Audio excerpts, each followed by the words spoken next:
Samsung washer. Model number is a Whiskey Alpha 50 Frank 9 Alpha 8 David Samuel Paul. Looks like this. We're going to retrieve the error codes. Let's press power, delay, start, and pre-soak. Hold them 3 seconds. 1, 2, 3. Gonna get that 000 across the dial. Press spin. And you get the letter D. And you turn that dial jog to the right. You have your first stored error code, which is a 3E. Make a note of it. Keep going. You have a second stored error code, which is an E2. Keep going.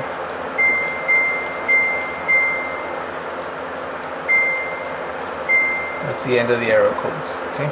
So now let's find out what E2 and 3E stand for.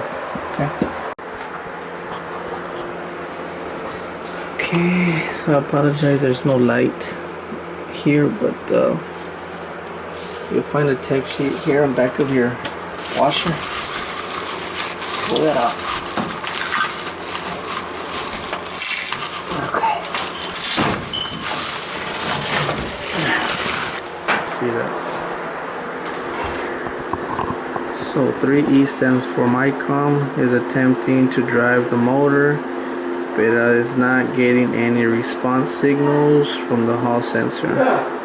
Visual check shows motor is not running.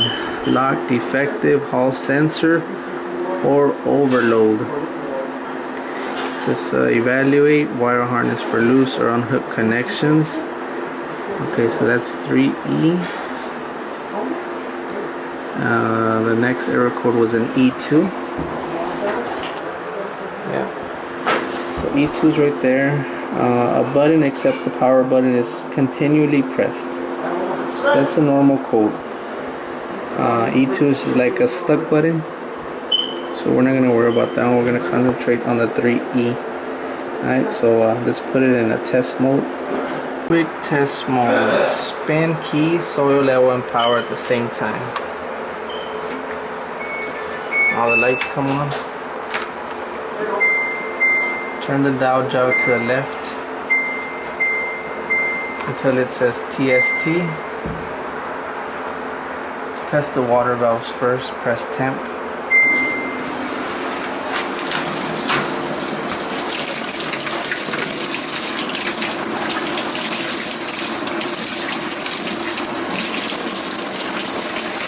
We're missing the cap right here.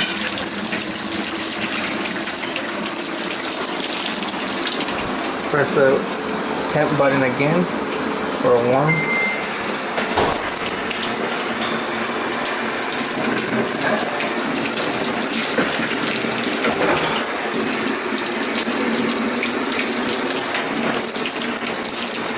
Yeah. Well, agitating right now. I'm testing the agitating, and it's working on the agitating. The bottom, but yeah. The drum's supposed to spin, but I didn't know that. On agitation, just the bottom spin.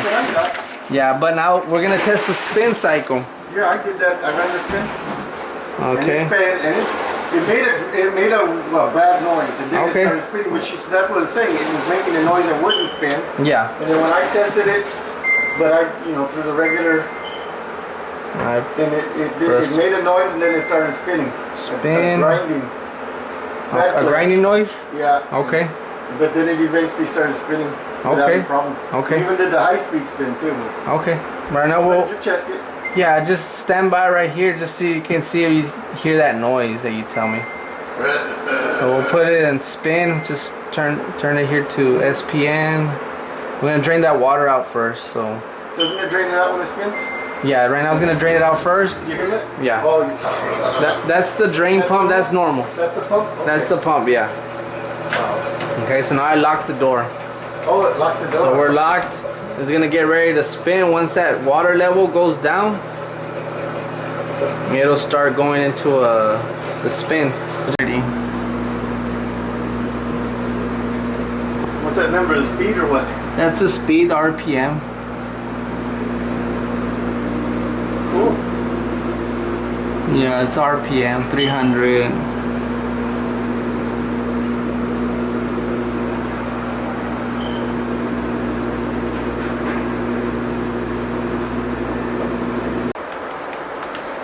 Okay, so we're at this connector here. On the schematic here, it's called out as a white 3-pin connector.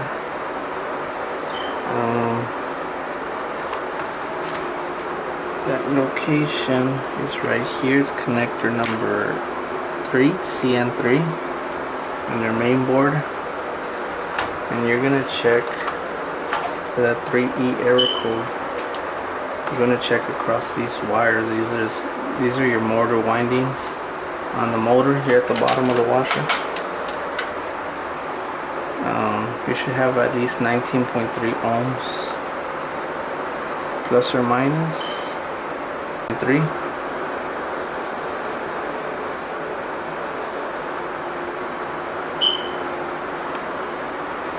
Okay.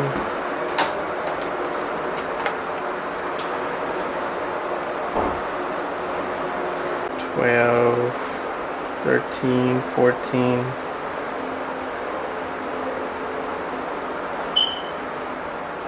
So that's good. From white and red.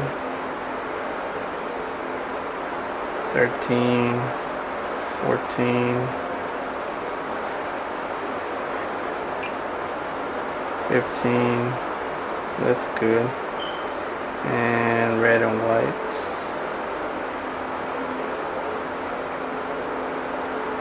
13, 14.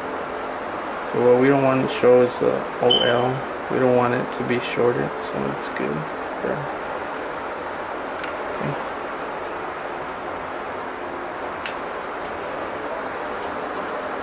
Alright, the next step would be to check this on CN9 4-pin connector, ground, 5 volts DC. You got 2 terminal, you got 3 terminal. So you're gonna check resistance. It should be about 3 to 4 mega ohms from ground to pin 2. Should have about 4, so we have 4 right there. And go to the next one, pin 3, should be about 4.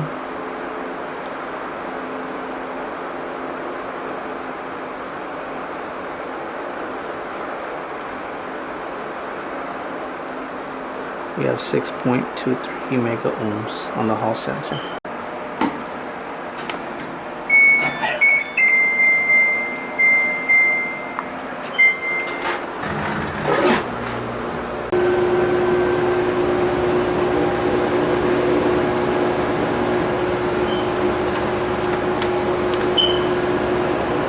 Pin 3 and pin 1, 5 volts.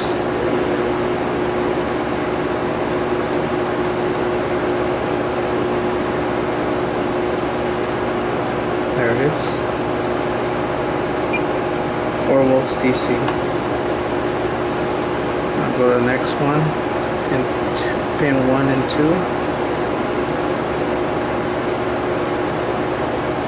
4 volts DC. So that tells me that the Hall sensor is working.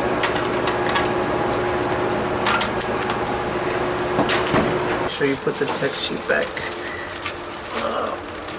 for future use.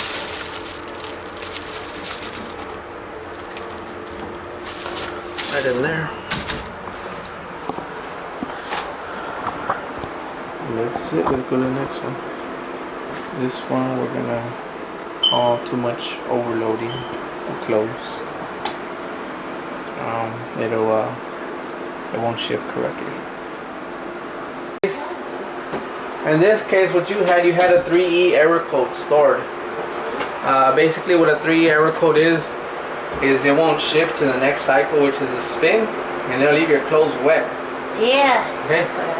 And it'll record that. Okay. All the connections, like I said, I tighten them up, make sure they're okay. The motor has a sensor, and that sensor is working okay. It's delivering.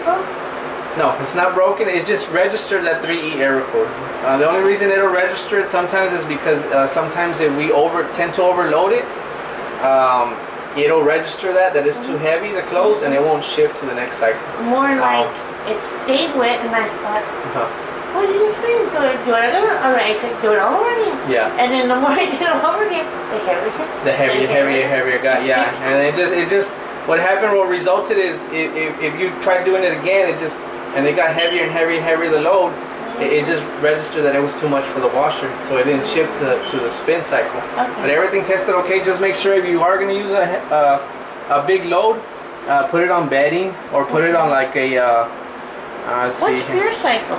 Pure cycle, what that is that's like a cleaning. It cleans the tub. Washing machine? Yeah, it cleans the washing machine. It runs it through like a deep clean, and then there you go, Donald Trump. Now this is the border wall right here, and Mexico, Reynosa is back that way towards the south. This is all the border, right along the border here.